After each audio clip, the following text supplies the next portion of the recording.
they, like, as I was stepping into the pool, I literally saw like this like dead body like hunched over my shoulders. And the Lord was like, you've been carrying this, even though you've been free, this is who you've been carrying her like for years, even though you've been living in freedom and you've been living in like the gifts and like the beautiful glory of God, like she's still been there.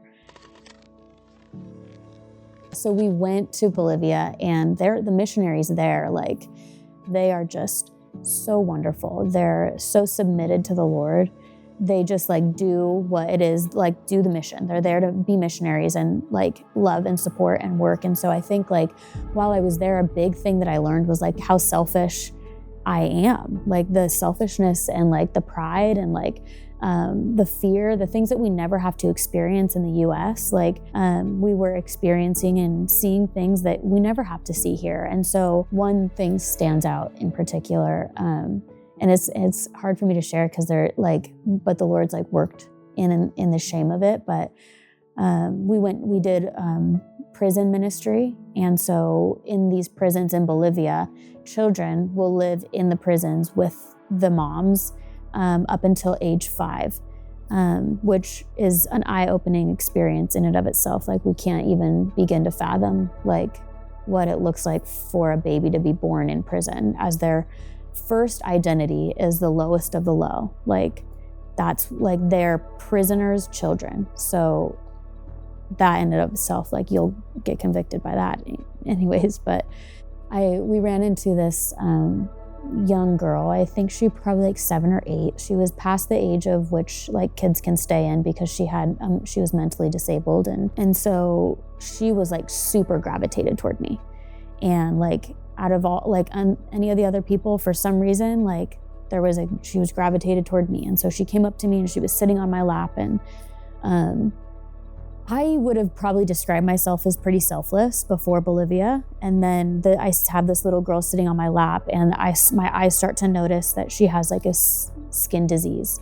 And like I start getting like nervous and anxious, and I'm like, what if it's contagious? What if I get sick? I'm gonna get sick. And I just had this fear of like getting sick that I'd never even had a fear of that before come over me. And one of the Bolivian women who was a prisoner there was like, she's contagious. And that is like where all my flesh just like opened up. And it was like, okay, now I feel rejection. Now I feel, how do I love her? And I don't, but like I'm scared and all the things. And so I think like we see these beautiful testimonies of missions trips, and it's beautiful, and the miraculous and the healings and how the glory of God moves. And then there's the other side of the coin of where you see the grief of Jesus and how his babies are living in prisons, and there's injustice happening, and we don't even know where this place is in the world, but there's massive injustice. And so my soul was like awakened to like the depths of grief that our Father feels in heaven. Like we can't even fathom what he feels. Like I've said to people, like, we serve a God that owns a cattle on 1,000 hills, and some people will never even know a glimpse of what that even could possibly feel like.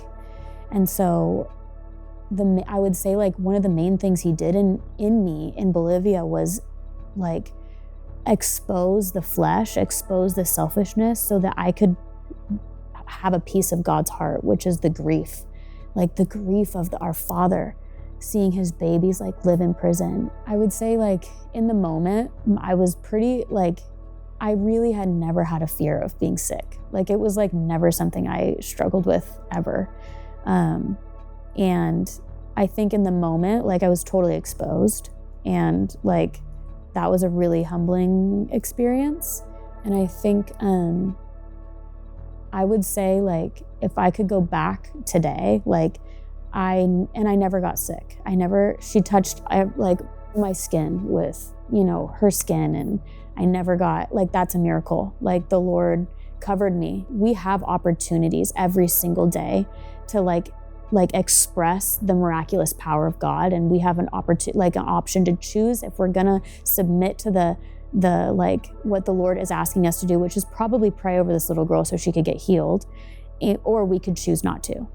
And if I could go back today, like I would hold her, I would let her play with my hair, like however she needed to receive love, like is what I would be now willing to give, because I just realized like Jesus would have done anything to like hold her hands and to love her and play and braid her hair, and and so I think definitely the Lord has worked in that area. The Lord was just like really like bringing up things of like areas of my soul that like I didn't even know were there, because I've been living in this like in America, where we're in Boise, Idaho, where we're very, very privileged here. And so the Lord was just like urging my spirit, like, hey, there's pride in this area. Hey, there's deep fear in this area. Just like really opening my eyes to like my own like junk. Like there was a woman that this young woman who the Lord actually like was prompting me to go like talk to and pray with. I didn't, because of just timidity and like,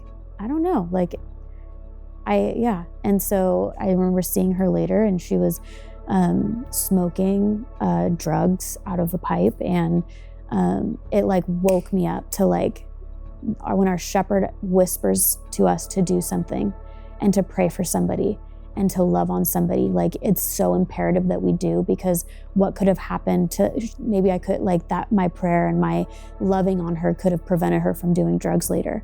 Like there's no shame in it. There's never shame in it. But the reality is like there's a purpose, and the Lord entrusts us to whisper to us, to speak to people and to love on people.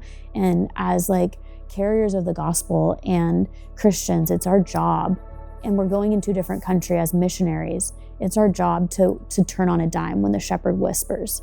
And so I think like that is another thing that I'll carry with me probably for the rest of my life, is like when the shepherd whispers, like have our ears so attuned to like his voice that our answer is always yes. Like, oh, the Lord's telling us here.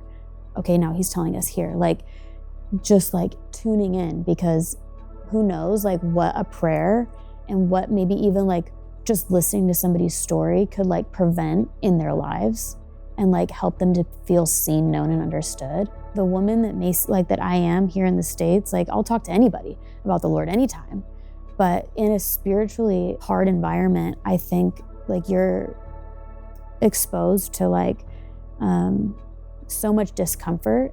And yeah, I think my spirit was really timid, and which is really not necessarily in my character. I think that there's two ways like you can turn when you're experiencing spiritual warfare. Like you can turn and submit to the spiritual warfare, and you can like feel the grief and let it overcome you. You can feel the discouragement and let it overcome you. You can feel fear, or like you can remember like we are more than conquerors. And then stepping out later, and like we were like when the Lord told me to do something and doing it and seeing the Lord move, like there's just like a both and in this whole, like I feel like that this whole missions trip to Bolivia was like, yes, there's grief, and yes, there's pain and fear, and there's victory on the other side. And so my spirit, I think, kind of was living in both. Like, yes, I felt timid, and I could also feel the victory at the same time. I had rededicated my life to the Lord about 2 years ago. And for the last 2 years, the Lord had been like urging me, like kind of like prompting my spirit to get baptized. And I had already been baptized. So I was like, can I get baptized again? But most of my life, I thought baptism was a public declaration of my faith to everybody that I know. And that's like that's just like something that comes along with baptism. And I think they presented to me like baptism is actually like literally burying your old self and coming up as a new creation. And it's a public, it's also a public declaration of your faith. And so when they presented to me this like deeper understanding of, and like I've been a Christian my whole life, and for some reason this idea of baptism was more for the declaration to others rather than like the crucifying and the burying of my old self. And so when they presented to me the gospel and then baptism, I was in my seat, and I was like, I need to bury my old self. Like, it is time that like, I don't carry this anymore. Like this old person, this really broken person. And yeah, like I'd felt it from day one that I needed to get baptized there. But my brain was like, no, we're not here for you. Like, this isn't for me, see? And then like by the end, like literally the night that, I think it was the night that we left, actually, the night that we left for the airport, like I grabbed two of they were in deliverance ministry, and I really connected with them. And I was like, do you guys want to baptize me really quick? And they were like, yes. And so I just went over there with two people from Iris Global, and they, like, as I was stepping into the pool, I literally saw like this like dead body like hunched over my shoulders. And the Lord was like, you've been carrying this, even though you've been free, this is who you've been carrying her like for years, even though you've been living in freedom and you've been living in like the gifts and like the beautiful glory of God, like she's still been there. And so I saw this, I got in the pool, and when like they baptized me and I came up, and it was like for the first time I felt like completely light. And then I got like slain in the spirit, and like just like all the like the Lord just totally moved. And so yeah, it was wonderful. Yeah. Do you guys want me to share of a miracle that happened there? We never know about we were in worship one night, and I got like this really massive like pain in my hip as I was worshiping, and I don't have hip pain. And so I was like, okay, Lord, like is there someone in this room have pain in their hip? And it was literally just our group and two like missionaries. And so I felt like it wasn't anybody in the room. And so I was just like worshiping, and I felt like, okay, like I have this hip pain, I'm gonna sleep on it. So I went to sleep. The next day we went to this little schoolhouse in Bolivia that there's a bunch of teachers that take care of like special needs children.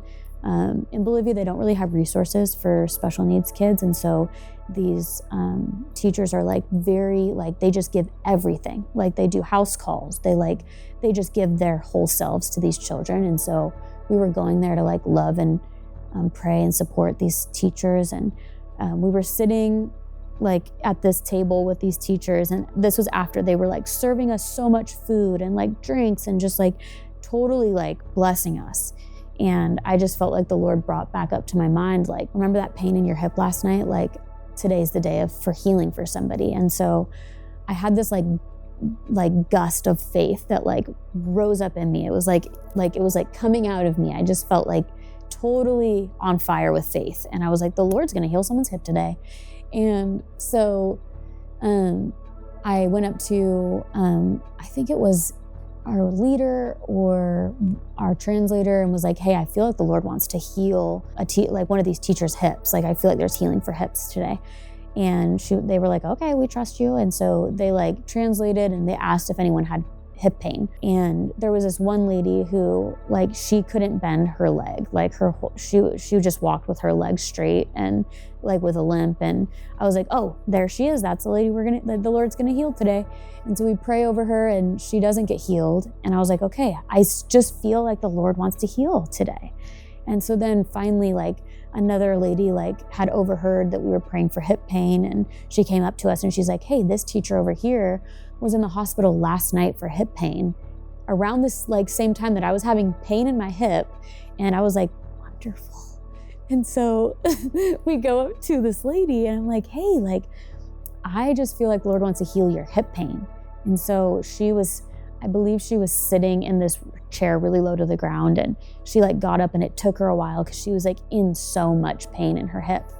And so she stood up, and I like asked if I could lay hands on her hip, and she said yes. And so we all laid hands on her, and we like prayed over her. And like next thing you know, she's like standing up and sitting down and standing up, and she's like, oh my gosh, like it feels so much better. And so yeah, like the Lord is a healer. He's like so wonderful and so fun, and he's such an adventurous God. And yeah,